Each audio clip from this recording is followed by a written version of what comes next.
Olá, bom dia, tudo bem? Esse é mais um vídeo que visa ensinar técnicas estatísticas e psicométricas utilizando software. Esse é um oferecimento do IBneuro, do IBNEC e da ANOVA. Nesse vídeo de hoje, a gente vai trabalhar um pouco com um questionário. É um questionário americano que chama-se Penn State Worry Questionnaire. Está aqui, esse artigo também está na internet, está no nosso site, para todo mundo consultar. A história desse questionário é a seguinte. Ele já existia nos Estados Unidos e ele visava avaliar pessoas com TAG, transtorno de ansiedade generalizada. A nossa equipe da PUC-Rio achou por bem traduzi-lo e adaptá-lo ao nosso público brasileiro. E isso foi feito. Nós vamos reproduzir essas tabelas. Nós temos todos os dados para trabalhar e eu vou utilizar, como vocês podem ver aqui, o SPSS. Esse talvez seja um pouquinho mais longo em relação à duração do vídeo, porque eu vou passo a passo, mas eu não vou ensinar a teoria por detrás das fórmulas e de como chegar até os resultados que eu vou chegar. Esses vídeos teóricos ou mais passo a passo eu vou fazer em outro momento no Excel e vocês podem ver no canal do YouTube chamado Psicometristas Brasil. O SPSS, como vocês sabem, ainda é o programa mais utilizado pela psicologia para fazer suas análises. Evidentemente, existem outras opções. E as opções gratuitas irão crescer de forma exponencial. O professor Danilo sempre coloca técnicas utilizando o R e alguns outros softwares. O professor Danilo é do IBneuro, eu sempre recomendo que vocês também vejam os vídeos dele. São excelentes. Bom, esse questionário ele foi aplicado a uma grande quantidade de sujeitos e nós temos aqui os dados deles no SPSS. Como eu falei para vocês em algumas aulas lá atrás, lá embaixo do SPSS a gente tem duas opções, visualização de dados e visualização da variável. Na variável entram todas as variáveis que esse teste trabalha. Vou clicar aqui para que a gente entenda como é que funciona a operação desse teste. Olha só, nós temos 16 itens. Esses itens todos eu já sei que eles funcionam a partir de uma escala Likert, que a pessoa lê uma determinada frase e se posiciona diante daquela frase. Além de ter sido aplicado esse questionário para que a gente pudesse adaptar ao nosso público brasileiro, nós achamos também interessante aplicar o IDAT. O IDAT é um instrumento que avalia a ansiedade em relação a dois tipos, traço e estado. Tendo em vista que a gente queria somente o traço, que é uma característica mais voltada à personalidade de pessoas mais ansiosas, a gente aplicou somente a parte do traço nesse nosso público. E nós sabemos alguns itens dele em relação ao sexo e à idade dele. Vocês podem ver que aqui no nosso banco de dados tem sexo, evidentemente uma variável nominal. Aqui, como vocês podem ver, no sexo, ele vai criar uma variável que a gente chama de dummy, uma variável falsa, é falsamente numérica, onde um é mulher, um é homem, dois é mulher. E nós temos também a idade dessa pessoa, que é importante para depois a gente conseguir ter uma análise controlada por faixa etária. Bom, esse questionário está aqui nesse artigo, eu vou reabrir, e todo artigo que volta à luz à psicometria tem uma parte que vai explicar sobre o modelo teórico que ele trabalha, isso é fundamental, mas um instrumento que ele utiliza e depois os participantes e os procedimentos. Existem algumas tabelas nesse nosso artigo e eu vou replicar essas tabelas todas. Isso vai ajudar tanto as pessoas que não estão familiarizadas com o tema, quanto as pessoas que atualmente cursam bioestatística na PUC-Rio.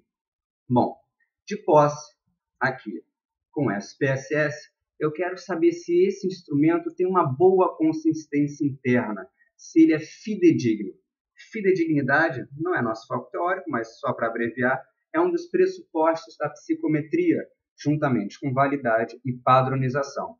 Muito fácil, como eu já expliquei para vocês, metade do SPSS a gente vai trabalhar com análise, a gente não vai manipular nesse momento os dados, transformar o nosso banco de dados, a gente vai trabalhar com análise. E dentro do SPSS a gente vê que tem várias opções, eu vou sair um pouquinho do zoom, e uma dessas opções, como vocês podem ver aqui pela lista de opções, é a escala. Nessa escala nós temos a análise de confiabilidade. E é isso que eu quero. Clicando aqui, o SPSS vai nos mostrar essa janela. Essa janela já deixa como modelo default, modelo padrão, o alfa. Tem algumas outras formas, tem outros estimadores da confiabilidade ou da consistência interna de um instrumento. Nesse momento, a gente vai utilizar a medida mais clássica para avaliar a fidedignidade do instrumento, que é o alfa de Cronbach. Esse alfa de Cronbach, na verdade, é uma grande matriz de correlação entre os itens todos. É importante saber, para que nós cheguemos à correlação, o que é média, o que é variância, o que é desvio padrão. Esses itens todos eu vou explicar em outro vídeo mais à frente. Sabemos que esse nosso questionário tem 16 itens. Então, vamos lá. Desse lado esquerdo, nós temos todas as nossas opções. Eu vou pegar os 16 itens, como vocês podem ver, eu selecionei, e vou colocar para o lado direito. Esse lado direito é o lado da análise. É a partir daqui que ele vai fazer todas as análises. Aqui nós temos uma opção de estatísticas. É isso que eu quero. Aqui eu quero sempre o descritivos para os itens. Eu quero saber quanto cada item contribui para aquela minha medida final. Quero também saber quanto ele contribui para a minha escala como um todo. E será que a minha escala fica melhor ou pior se eu pegar esse item, se eu pudesse fazer isso e tirar dessa minha escala? Vou marcar isso e vou querer um pequeno resumo sobre a média e a variância. Clico em continuar e nesse momento o SPSS nos dá números mágicos. É muito fácil. Basta eu clicar em OK que ele já vai processar, ou seja, ele vai realizar todas as contas necessárias para que nós tenhamos na saída, ou se você utiliza em inglês no output, esses números. Vou aqui clicar em OK e está feito. Ele vai abrir uma nova janela. Ele já viu a confiabilidade, reliability, se você utiliza o SPSS em inglês. Vou dar um zoom para a gente acompanhar passo a passo.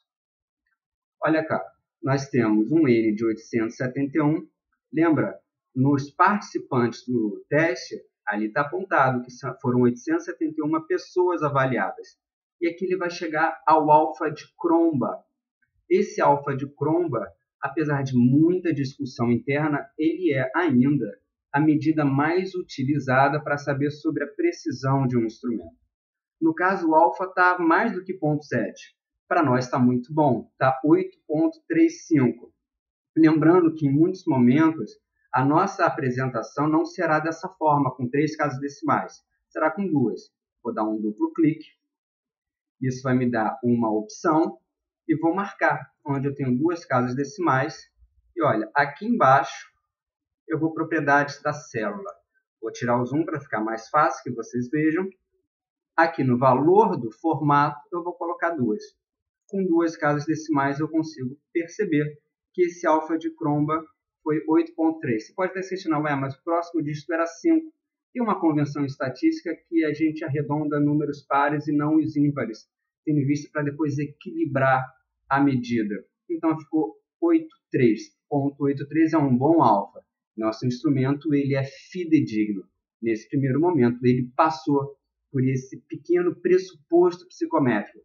Mas será que todos os itens contribuem para esse resultado de 0,83? Não sei. Vamos ver isso? Vou dar um zoom out. E aqui ele vai fazer algumas coisas. Ele vai pegar a estatística dos itens e depois vai fazer um grande resumo que eu pedi lá. Novamente, antes de começar a falar sobre essa estatística dos itens, eu vou dar um duplo clique e vou deixar padronizado com 2 casas decimais. Botão direito, vou na propriedade da célula, lá no meio tem o valor do formato e embaixo 2. Pronto, está aqui. Média e desvio padrão de cada um dos itens. Eu vou fazer uma pausa e vou abrir novamente o artigo que a gente trabalha. Nesse artigo, uma das partes lá embaixo é mostrar sobre os resultados que ele conseguiu chegar. Ele faz isso a partir de uma tabela. Repara aqui. Nessa tabela do lado esquerdo ele coloca a frase original. Lembra que essa frase que está em português, que eu vou marcar, não é a frase traduzida, mas sim a frase adaptada. Tem uma equivalência semântica e passou por vários especialistas até chegar a esse modelo de frase. E nessa tabela ele tem média, desvio padrão, o item total de cada um, o alfa do item total de cada um desses itens corrigidos, ou seja, quanto esse item influencia, ajuda incrementa esse nosso alfa que a gente chegou. E vamos imaginar que eu achasse por bem deletar esse item. Quanto será que meu alfa, ou seja, essa minha medida de fidedignidade, resultaria? E aqui ele vai falar. Bom, tendo em vista essa tabela, eu posso copiar esses dados todos. Eu acho que aqui eu não vou conseguir fazer de uma maneira correta, mas eu posso copiar esses dados todos e jogar, não vou conseguir, mas copiar esses dados todos e jogar para uma outra tabela, que é uma tabela que eu preparei no Word, que está aqui. Essa tabela preparada no Word é que eu posso colocar a média e o desvio padrão, o que eu achar por bem. No caso, ao fim, eu vou colocar no site para vocês uma tabela que seja igual à tabela do artigo. Vamos ver se a gente chegou à mesma tabela que o artigo chega? Bom, vou abrir aqui o nosso artigo. E aqui tem, por exemplo, a média do primeiro item é 4, com desvio padrão de 1.1. Botando lado a lado, é possível reparar que realmente a média do primeiro item é 4, o desvio padrão de 1.1. 4, 1.1. No segundo, 2.60, 1.18.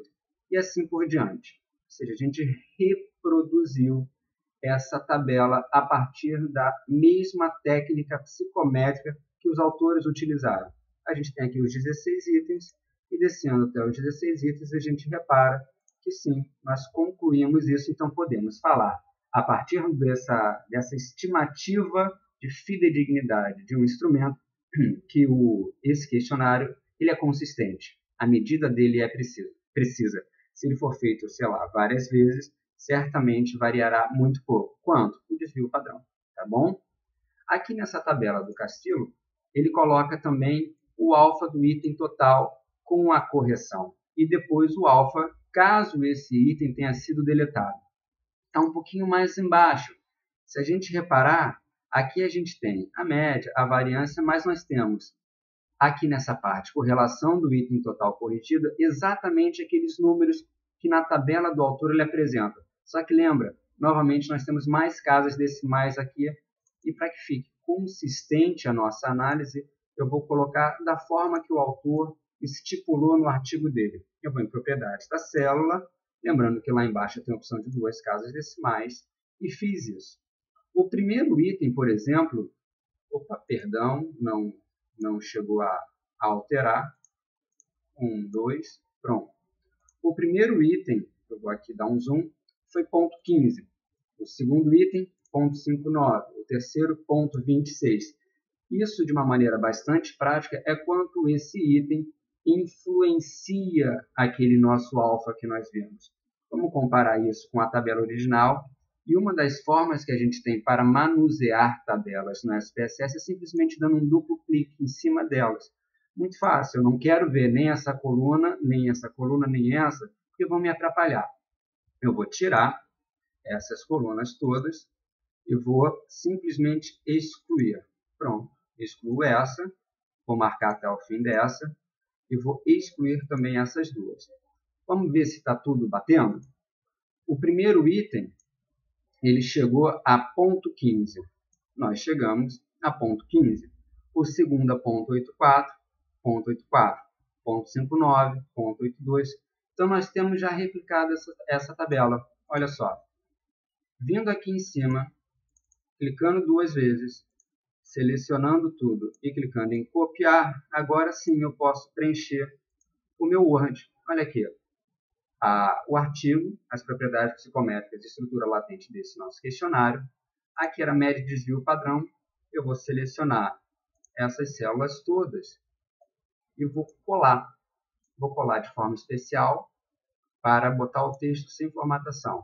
Aqui ele já nos preencheu as primeiras opções que nós queríamos.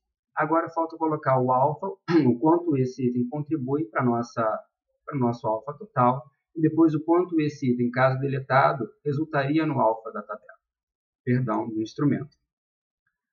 Aqui eu tenho já essas duas informações. Duplo clique, seleciono cada uma das linhas, lembrando que aqui são nossos itens, as nossas variáveis que foram medidas, copio, venho até aqui,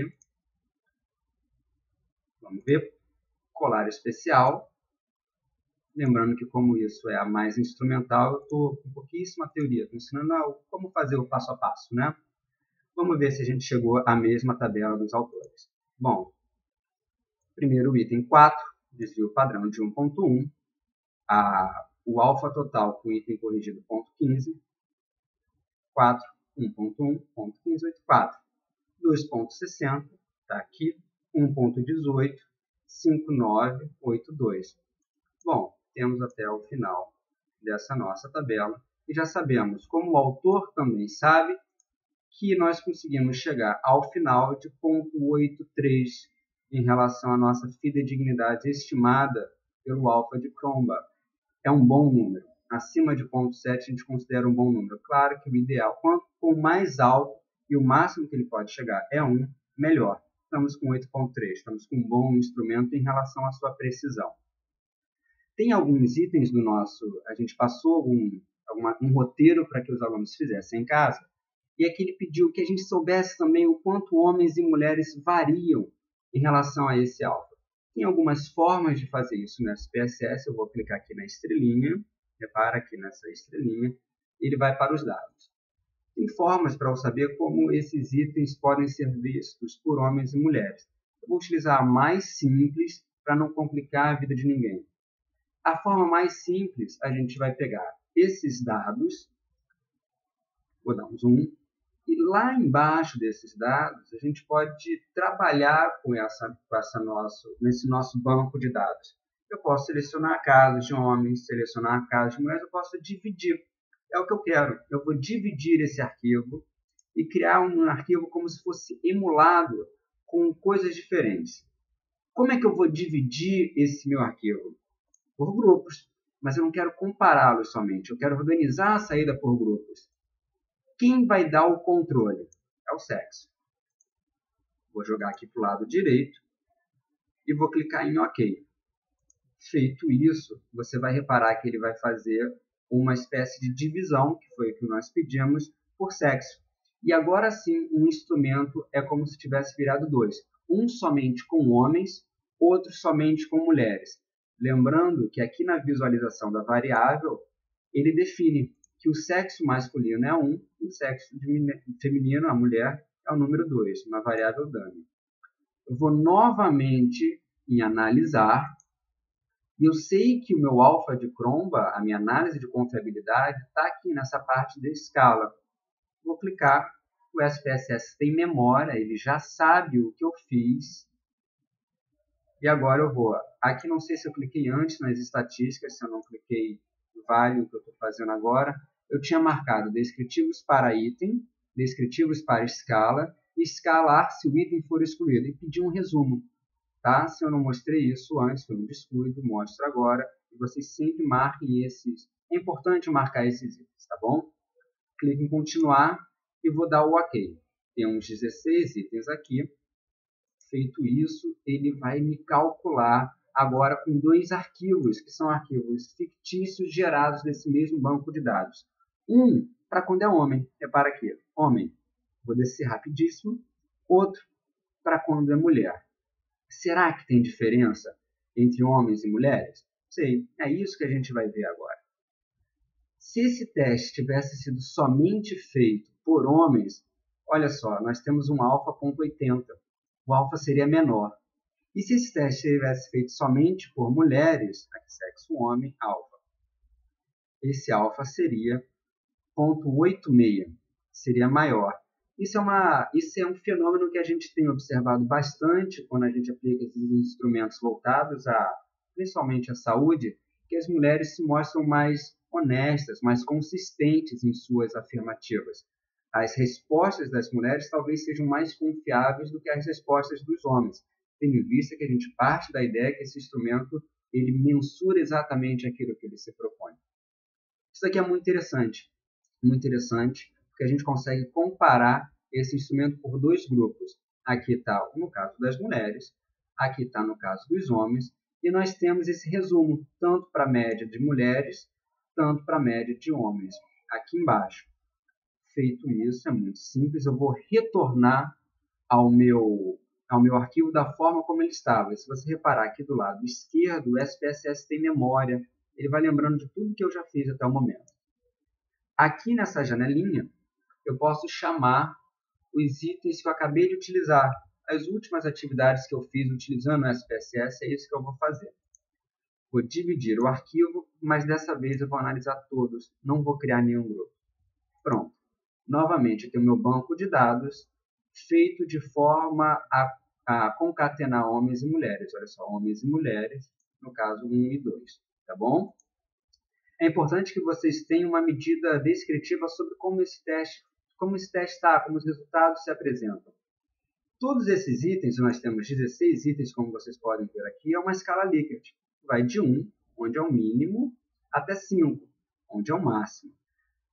A gente partiu da ideia que esses itens todos, eles falam sobre ansiedade. Eu vou abrir aqui para que vocês vejam mais ou menos como era cada um dos itens. Por exemplo, o item 1 fala: a falta de tempo para fazer todas as minhas coisas não me preocupa, minhas preocupações me angustiam, não costumo me preocupar com as coisas, muitas situações me causam preocupação. Esses itens todos falam sobre ansiedade. A gente já viu quanto eles contribuem para o alfa de tromba final e quanto eles não contribuem. Tem itens que contribuem muito pouco, que se deletado até melhora. Por exemplo, o item 1 contribui 0,15, muito pouquinho. Se ele fosse deletado, seria 0,84. A gente não deleta esse item por uma questão muito simples. Esse instrumento não é nosso. Esse é um instrumento americano que nós pedimos autorização aos proprietários dele para que nós o adaptássemos à população brasileira. A gente não tem como, nesse momento, deletar esse item, não é nosso. A gente pode criar uma versão, por exemplo, reduzida, mas nesse momento a gente deixa o instrumento como ele está.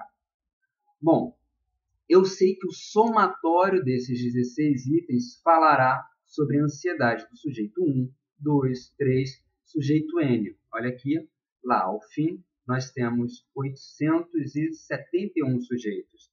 Quero saber como isso se apresentou. No caso, é uma estatística descritiva, mas eu preciso somar cada um desses itens. Aqui a gente já fez, em um vídeo, eu ensino como criar novas variáveis. Se você não viu, procura no nosso canal, tem vídeos muito bons, e ali ele vai ensinar como criar novas variáveis. Mas aqui já foi feito um total desse nosso questionário, o Penn State.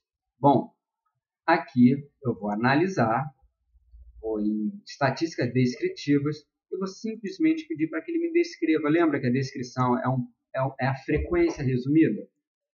Bom, eu quero saber como isso se deu no nosso público. Média, desvio padrão, mínimo e máximo, tudo bem. Está aqui. Feito, simples, tranquilo, não tem grande problema. Quero também saber agora como a média, porque aqui eu tenho a média para o nosso grupo inteiro, se diferenciou entre homens e mulheres. Eu não preciso mais dividir o arquivo. Aqui, quando a gente clica em analisar, posso fazer por aqui, ele vai ter lá um modelo que ele vai comparar as médias. Mais lá para frente eu vou ensinar sobre teste de hipótese, estatística inferencial. Nesse momento a gente não quer isso. Aqui nessas médias, eu vou chegar um pouco para o lado para facilitar, analisar, vou comparar médias de homens e mulheres. Média do que, Luiz? Ele vai me perguntar. Bom, a média do total. Está aqui. E de quem, Luiz? Do sexo. Não preciso marcar nada aqui, porque basicamente ele vai ter média nos casos de desvio padrão, é o que a gente quer, e vou clicar em OK. Pronto, temos aqui a média dos homens e a média das mulheres. Bom, deu uma média relativamente próxima. A média de mulher, olha só, deu mais alta do que a média de homens. Será que essa média mais alta, você pode até argumentar que o N foi um pouquinho maior, mas que não faria sentido. Mas será que essa média mais alta de mulheres indica alguma coisa? Será que realmente, se nós colocássemos a estatística como uma ferramenta à disposição do psicólogo, essas médias são estatisticamente diferentes? Não sei. E mais lá para frente a gente vai trabalhar com essas hipóteses. Se a gente rejeita uma hipótese que a gente vai chamar de H0, hipótese de nulidade, ou se não. Nesse momento a gente concluiu esse primeiro exercício. Nós temos esses itens todos feitos, e se vocês repararem, a gente deixou também outro instrumento aqui que chama-se IDAT, que é um inventário que visa avaliar a ansiedade em relação a duas formas que ela aparece. Traço, algo mais relacionado à personalidade do sujeito e estado. A gente deixa para vocês, enquanto curiosidade, para que vocês correlacionem esses dois instrumentos. Eu não vou fazer isso, mas isso fica como uma sugestão. Quem fizer no nosso canal do YouTube, vocês podem colocar as dúvidas, os comentários ou pelos nossos e-mails. Uma vez feito isso, eu achei importante marcar algumas pontuações que são importantes quando a gente trabalha com, vamos ver se está aqui, quando a gente trabalha com alfa de Cromba. Bom, essas pontuações são as seguintes.